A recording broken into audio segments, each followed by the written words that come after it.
Vidéo pour comprendre l'air et les unités d'air. On va partir de l'exemple de ce rectangle de 5,2 cm sur 3,3 cm. Et le but, c'est de mesurer la surface à l'intérieur. Pour bien comprendre la notion de surface, j'ai fait appel à une petite araignée qui va petit à petit recouvrir le rectangle avec des milliers, des milliards de fils de soie. Donc petit à petit, elle tisse, et petit à petit, elle remplit. Alors si vous avez compris le principe, je la fais un petit peu accélérer.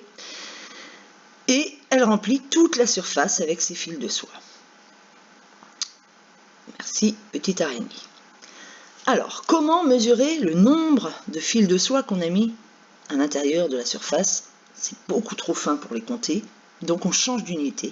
On passe à une unité litre carré. On va mesurer la surface en comptant le nombre de carrés qui permettent de recouvrir cette surface.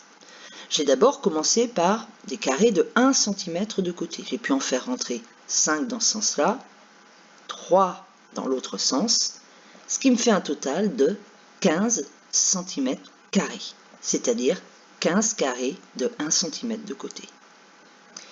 Maintenant, le problème, c'est que j'étais parti que je ne peux pas compléter avec des centimètres carrés. On va donc changer d'unité. Et attention, l'unité plus petite que le centimètre carré, c'est le millimètre carré. Un petit carré de 1 mm sur 1 mm. Première chose très importante, est-ce qu'il faut 10 mm carrés pour avoir 1 cm carré? Non, il en faut 10 fois 10, 100 mm carrés. Donc dans chaque centimètre carré, j'ai 100 mm carrés. Alors maintenant, je complète donc avec ces petits carrés les parties encore vides, non mesurées, de mon rectangle.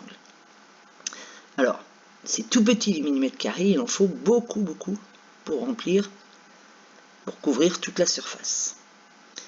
Alors, on va attendre que ça se finisse. Il nous reste une dernière rangée ici. Voilà. Et donc maintenant, on peut donner la surface de ce rectangle. Si on la calcule en petits carrés, en millimètres carrés, on a 33 lignes et 52 colonnes, donc 33 fois 52, 1716 mm carrés. On a 1700 petits carrés pour recouvrir cette surface.